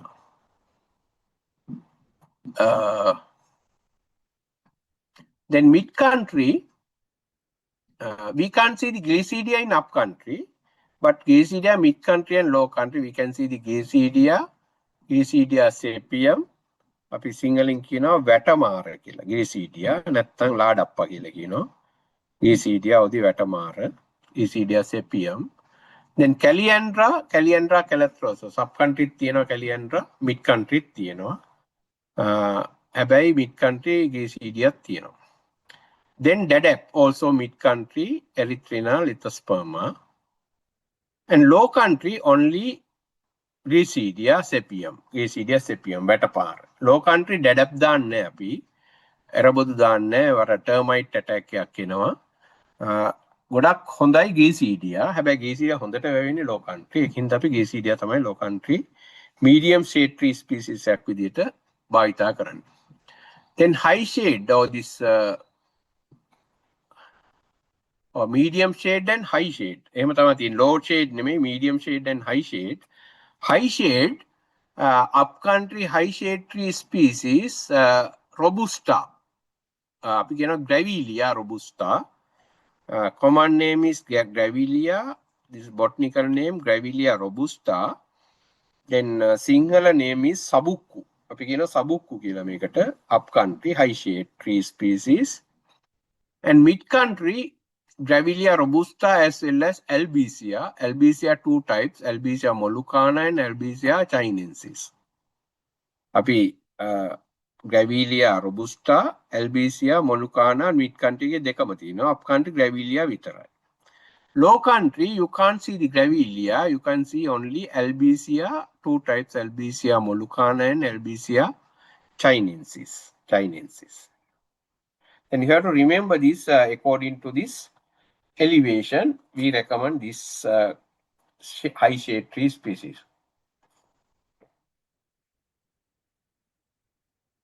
Then this is the Grevillea. මේක picture එක දැක්කහම අඳුර ගන්න පුළුවන් වෙනවා. Grevillea. Upcountry high shade tree species එකක්. This also Grevillea. This also Grevillea. I'll show you this close photo. You can see, you can see this shape of the leaf. You can identify easily. This is the Grevillea robusta. You can see the shape of the leaf. It's a compound leaf. This is a Grevillea robusta. This is the Albizia mollucana. ලොකු ගස් ඒවා Albizia ගස් කියලා ලොකුට තියෙන. Then Calliandra calotrophes. මේ රතු පාට මලක් එනවා. Calliandra. This is also Calliandra calotrophes. Then this is the Erythrina lithosperma Dadapt. You know this Erabodu Dadapt. This is the Dadapt. Erythrina lithosperma. Erythrina lithosperma. Then there is the Glycidia sepium. අපි වැටමාර කියලා කියන්නේ Glycidia sepium. And this is the Acacia decurrens. Then planting arrangement of medium and high shade trees. Initial stand මේ තියෙන්නේ මුලින්ම අපි කියනවා half space දාන්නේ ළඟ දාන්නේ.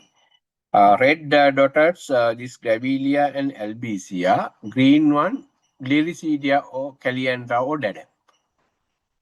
එතකොට අපි then here 3 by 3 like this, and after that we remove this plant, right? මෙතන මේ තියෙන්නේ high shade එක්ක Grevillea නැත්නම් Albizia. එතන මෙතන ඉඳන් මෙතනට මීටර් 6යි, මෙතන ඉඳන් මීටර් 6යි, මීටර් 12න් 12ට දාන්නේ. sorry මීටර් 6න් 6ට දාන්නේ. ඊට පස්සේ අපි මේ මැද්දෙගස් ගලවනවා. මේකෙත් මේ මැද්දෙගස් ගලවනවා. එතකොට මේ මැද්දෙගස් ටික ගැලවිලා දැන් යන්නේ metre 12න් 12ට final stand. Then here 6 by 3 මේක triangular එකක් විදිහට යන්නේ 6 by 6. Then establishment of medium shade trees. අපි බලමු කොහොමද මේක ශේෂ්ත්‍රයේ හිටවන්නේ සහ කප්පාදු කරන්නේ. මේවත් කප්පාදු කරන්න වෙනවා අපිට සරින් සරේ. Then how to establishment of medium shade trees. Gliricidia and Dadap. අපි මුලින්ම ගන්නවා Gliricidia සහ Dadap. මොකද මේ දෙකම අපි හිටවන්නේ අතු විදිහට vegetative propagation material එකක් විදිහට. මේවා medium shade tree species. Gliricidia and Dadap. Vegetative propagation is preferred. මේක vegetative propagation තමයි preferred. ඒ කියන්නේ අතු කෑලි තමයි හිටවන්නේ. Dadap හිටවන්නේත් අපි දිග පෝල් එකක් විදිහට Gliricidiaත් එහෙමයි. 6 to 8 months old erect growing branches නැත්නම් poles. සාමාන්‍යයෙන් මාස 6ක් 8ක් විතර වයස දිගට කෙලින් වැඩිච්ච මේ දිගු ඉනි වගේ ඒවට අපි use for planting. Girth of the branch should be 5 to 7.5 centimeter. සාමාන්‍යයෙන් මේ branch එකක මේ අත්තක girth එක වට ප්‍රමාණය අඟල් 2ක් 3ක් විතර තියෙන්න ඕනේ. Their branches should be rim bark at least 6 to 8 weeks before they are taken. සාමාන්‍යයෙන් මේව කපලා ගන්නකොට ශාක වලින් මේකේ rim bark එකක් කරන්න ඕනේ. ඒ කියන්නේ පොතු වලයක් ගහන්න ඕනේ. සති 6ක්, ඒ කියන්නේ මාස 1කමාරක්, සති 8ක් මාස 2කට කලින් කපා ගන්න කලින්. 45 to 60 centimeter from the base of the branch, removes the bark as the ring at the point of cut. සාමාන්‍යයෙන් මේක සෙන්ටිමීටර් 45ක් අඩි 1කමාරක් නැත්නම් 60ක් අඩි 2ක් විතර බේස් එකේ ඉඳන් බ්‍රාන්ච් එකේ අපි මේ දාන්නේ සෙන්ටිමීටර් 3ක් 5ක් විතර පළලට මේ රිම් බාක් එක. එතනින්ම තමයි අපි කපලා ගන්න පස්සේ. Length of the pole should be 2 to 2.5 meter. සාමාන්‍යයෙන් මේ පෝල් එකක දිග මීටර් 2ක් 2.5ක් විතර. After lopping, the pole should be rested vertically in shade. සාමාන්‍යයෙන් මේක කපලා ගත්තට පස්සේ මේ poles ටික අපි vertically තියනවා. කියන්නේ කෙලින් අතර සෙවන තැනක කෙලින් අතර තියනවා in shade. The pole should be planted within 48 hours after lopping. සාමාන්‍යයෙන් lopping කරලා පැය 48ක් ඇතුළත, ඒ කියන්නේ දවස් 2ක් ඇතුළත මේක හිටවන්න ඕනේ. ගොඩක් කල් තියන්න හොඳ නැහැ ෆීල්ඩ් එකේ. හැබැයි තියෙන ටිකත් අපි කෙලින් සෙවන තැනක තියන්න ඕනේ. Size of the planting hole, මේවා හිටවන්න අපි planting hole එකක් හදා ගන්න ඕනේ. size එක planting hole එකේ width 30 cm, ඒක පළල සෙන්ටිමීටර් 30යි. depth එක සෙන්ටිමීටර් 45ක් 60ක් විතර, අඩි 1කමාරක් අඩි 2ක් විතර depth එක. 225 gram dolomite should be mixed with soil while filling the hole. මේ පස මේක planting hole එක පුරවනකොට dolomite gram 225ක් දාන්න ඕනේ. ඒ කියන්නේ අපි තේ වගාවට 4.5 to 5.5 තිබුණට pH එක මේවට ඊට වඩා තියෙන්න ඕනේ. ඒකින්ද තව ටිකක් dolomite මේ වලවල් වලට දාන්න ඕනේ. 225 grams of dolomite per planting hole. Immediately before planting, both end of pole should be given a slanting cut by using sharp knife. So අපි දැන් මුලින් කපලා තිබ්බට ඊට පස්සේ ආපහු හිටවන්න කලින් මේ දෙපැත්තෙම slant cut එකක් දාන්න ඕනේ, sharp cut එකක්. Then basal end of the pole should be buried to a depth of 30 to 40 centimeter. සාමාන්‍යයෙන් basal end එක අඩියක් විතර ගැඹුරට අපි හිටවන්න ඕනේ. Planting should be done on set of monsoonal rains. සාමාන්‍යයෙන් monsoon rain එකත් එක්ක හිටවන්නේ. After planting, top end of the pole should be covered with mud or polythene. උඩ කෙළවර polythene එකකින් cover කරන්න නැත්නම් polythene නැත්නම් මඩ ටිකකින් හරි cover කරන්න ඕනේ. අර එතනින් ජලයේ වාෂ්ප වෙන එක වළක්ව ගන්න. Then this is the planting material. This is the DADAP long poles. This top end covered with the polythene. මේකත් vertically තියලා තියෙන හැබැයි shade තැනකින් නෙමෙයි, shade තැනකින් තියලා තියන්න ඕනේ. Then lopins. First height of the lopin should be done at 1.8 meter. සාමාන්‍යයෙන් අපි හිටවලා උඩින් අතු කීපයක් වැඩෙන්න දෙනවා, වැටෙන්න දීලා ඒවා උඩට හැදීගෙන යනකොට අපි සාමාන්‍යයෙන් first lopin height එක මීටර් 1.8ක් ඉහළින් පොළොව මට්ටමේ ඉඳන් කපන්න ඕනේ. Subsequent lopping should be done at a height of 45 to 60 centimeter above the previous lopping. Subsequent lopping. ඊට පස්සේ අපි යන loppings අපි අර පළවෙනියෙන් කපපු එකට අඩි 1.5ක් දෙකක් විතර ඉහළින් කපන්න ඕනේ. Right? Subsequent lopping should be done at a height of 45 to 60 centimeter above the previous lopping. Above the previous lopping. Frequency of lopping. කොච්චරක් frequency කින්ද අපි lop කරන්න ඕනේ? You know, in Greasedia 2 to 3 times per year. අවුරුද්දකට දෙපාරක් තුන් පාරක් විතර Greasedia නම් පුළුවන්. ඒතර අපි වැස්සත් එක්ක කපනවා. ඒතර ඒවා පෝර වෙන්න දානවා පසට.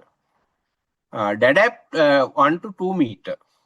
Sorry, 1 to 2 times. DADAP පිටර fast වෙන්නේ නැහැ. ඒකින්ද 1 to 2 times per year. Then other category, දැන් ඔය අපි කතා කරන්නේ Greasedia සහ DADAP. ඒ දෙකම අතු වලින් පැල කරන්නේ. ඒ වගේම medium shade tree species තියෙනවා තව Calliandra සහ Acacia. ඒවා අතු වලින් පැල කරන්නේ නැහැ. ඒවා පැල කරන්නේ seeds වලින්. The seedlings. 3 to 4 seeds should be sown at one planting hole and thin out to one vigorous plant, or 4 to 6 months old seedlings in polythene bag can be used to plant. Copy direct seeding කරනවා. පළවෙනි direct seeding කරනවා නම් seeds 3-4ක් planting hole එකට දාලා ඒවා පැල හැදෙනකොට එක plant එකක් vigorous plant එකක් තියලා අනිත් ඒවා thin out කරන්න ඕනේ. නැත්නම් අපිට පුළුවන් මාස 4-6ක් විතර nursery එක වැඩිච්ච polythene වල හදපු පැල ගන්න. polythene bag වල හදපු පැල අරන් හිටවන්න පුළුවන්. Size of the planting hole and dolomite application is same as Greasedia and DADAP. Can planting hole එක හදා ගන්න විදිය මේ dolomite apply කරන විදිය ඒවා Greasedia සහ DADAP හා සමානයි. Lopping, first lopping could be carried out 18 to 20 months after planting at a height of 2 to 3 meter from the ground level. සාමාන්‍ය මේක පැලයක්නේ පැල කරලා අවුරුදු 1.5ක් දෙකක් විතර ගියාට පස්සේ තමයි පළවෙනි ලොපින් එක යන්නේ. ඒක බිම ඉඳන් මීටර් 2-3ක් විතර ඉහළින්. Then subsequent lopping should be done before pot set. මේකේ තියෙන ප්‍රශ්නයක් තමයි මේවා මල් පිපිලා කරල් හටගත්තාම මේ කරල් වලින් seeds disperse වෙලා විසිරිලා ගිහිල්ලා හැමතැනම පොඩි මේ වගේ පැල හැදෙනවා. ඒකෙන් හින්දා දැන් ගොඩක් වෙලාට කැලියන්ඩ්‍රා එකේෂියා වගේ ඒවා හදන්නේ නැහැ. හරි කරදරයක් ඒක. අපිට වෙලාවට ලොප් කරගන්න බැරුණොත්. හැබැයි අනිවාර්යයෙන්ම සබ්සික්වෙන්ට් ලොපින්ස් ටික කරන්න ඕනේ පොට් සෙට් වෙන්න කලින්. පොට් සෙට් වෙන්න කලින්. Then establishment of high shade trees, vigorously grown seedlings should be selected for planting. Vigorously grown seedlings should be selected. මේවත් අතු පැල කරන්න බෑ. Grevillea, Albizia වගේ ඒවා. ඒ වගේ සාමාන්‍ය නර්සරි එක හැදිච්ච සෙන්ටිමීටර් 60ක් 90ක් අඩි 3ක් අඩි 2ක් 3ක් විතර උස seedlings තමයි planting වලට යොදාගන්නේ. Planting hole should be 60 centimeter deep. අඩි 2ක් ගැඹුර 30 centimeter wide අඩියක් පළල. Dolomite at the rate of 1 kilo could be incorporated into each planting hole. එක planting hole එකකට dolomite kilogram එකක් අපි දාන්න ඕනේ. අරක නම් 225ක් නේ දැන් මේක ලොකු ගහක් ඉඳලා kilogram එකක්. Pollardin දැන් මේවට කියන්නේ ලොපින්ස් කියලා ලොකු ගස්නේ high shade. ඒතර මේවට කියන්නේ pollard කරනවා කියලා. Pollardin. Albizia trees should be pollard when they are over 3 years at a height of 6 meter. 6 meter සාමාන්‍යයෙන් අඩි 20ක් මීටර් 6ක් විතර උසට ගියාම අවුරුදු 3කට විතර පස්සේ තමයි මේක pollard කරන්නේ. pollard කරන්නේ මීටර් 20ක් විතර ඉහළින් 3 years වලදී. Grevillea could be pollard at a height of 15 feet or the 5 meter when they are 10 years old. Grevillea හැදෙන්නේ හරි හිමින් growth rate එක ගොඩක් අඩුයි. ඒකින්ද අවුරුදු 10කට විතර පස්සේ තමයි අපිට pollard කරන්න පුළුවන් මේ උසකට වැවෙන්නේ මේක.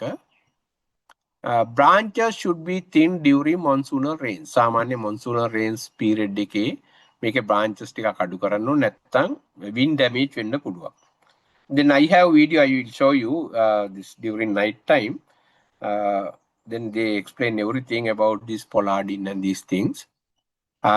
Lifespan Grevillea 30 years. සාමාන්‍ය Grevillea slow growing in the lifespan එක 30 years. Albizia fast growing the 12 years. Therefore, when the existing Grevillea is 20 years or Albizia 8 years, replacement should be established. Again, the Grevillea අවුරුදු 30ක් life cycle එකකින්ද අවුරුදු 20ක් විතර යනකොට අපි replacement එකක් කරන්න ඕනි. අනිත් මේ ගහ ගලවන්න කලින් තව ගහක් හිටවන්න. Albizia නම් අවුරුදු 8කදී විතර තව ගහක් හිටවන්න ඕන පොඩි පැලයක්. පස්සේ මේක කපලා දාන්න. And this is the pollardin of Grevillea. यार मीटर 20ක් ඉහළින් අපි pollard කරන්නේ Grevillea. Then removal of all shade trees. Before uproot the shade tree, rim barking should be done. අපි මුලදී කිව්වා rim barking කරන්න ඕනේ uproot කරන්න කලින්. When rim bark, the trees would be dead in about 6 to 8 months time. Trees should be cut to a point below soil level and covered with soil. එතකොට මේකෙදී අපි මේ කියන්නේ ශේෂ්ත්‍රයේ තියෙන වෙලාවෙදී ගහක් ඉවත් කරන්න. එතකොට අපිට අර වැඩේ කරන්න බෑ, අප්රූට් කරන වැඩේ කරන්න බෑ. ගොඩක් ඩැමේජ් වෙනවා. ඒ කියන්නේ මුල් එක්ක ඒකින්ද අපි කරන්නේ ක්‍රිම් බාක් කරලා ගහ මරුණාට පස්සේ පොළොව මට්ටමට යටින් කපලා ඒක වහලා දානවා. New shade trees should be planted well before old ones are removed. New shade trees හිටවන්න ඕනේ අලුත් එක පරණ එක ඉවත් කරන්න කලින්. Trim barking is not necessary if these roots can be completely removed. එහෙම කරනවා නම් trim bark කරන්න ඕනේ නැහැ. නමුත් එහෙම කරන්න අමාරුයි. Okay, then weed management in tea plantation. I think we don't have time to discuss this weed management. Under this chapter, I have to discuss weed management and pruning. ඔය දෙක තමයි තව අපිට ඉතුරු වෙලා තියෙන්නේ මේකේ කරන්න. Right? ඊට පස්සේ fertilizer recommendation, then you have to refer this handout. I will show you this night. And pest and disease management and plucking. ඔය ටික තමයි අපිට කරන්න තියෙන්නේ. Weed management, pruning, pest and disease management and plucking. ඔය topics 4. Right? I think within next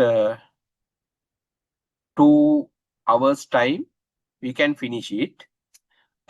Then I will send you, I will upload the new,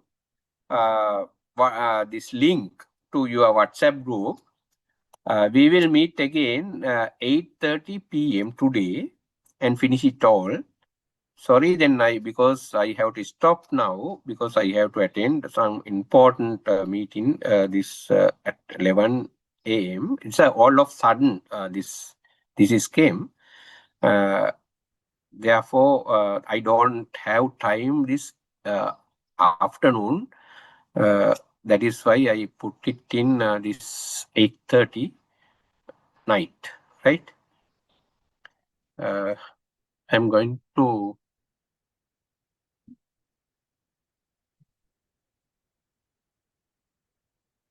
I'm going to stop now. I will Mr. Pramod here, no? Yes, sir. Okay.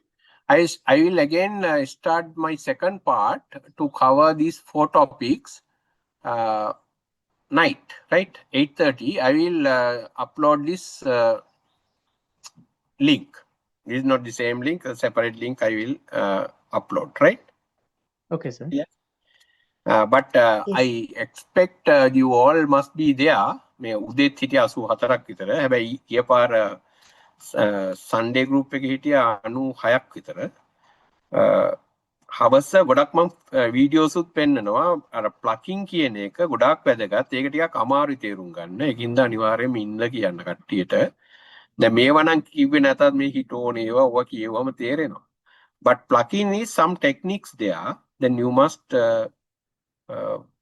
it's somewhat difficult to understand what is single leaf plucking, fish leaf plucking, standard of plucking, and so many things to discuss there. Okay. Then I'm going to stop here. We will meet today 8:30. Okay. I'm going to wind up the session. Thank you very much for attending. Thank you, sir. Recording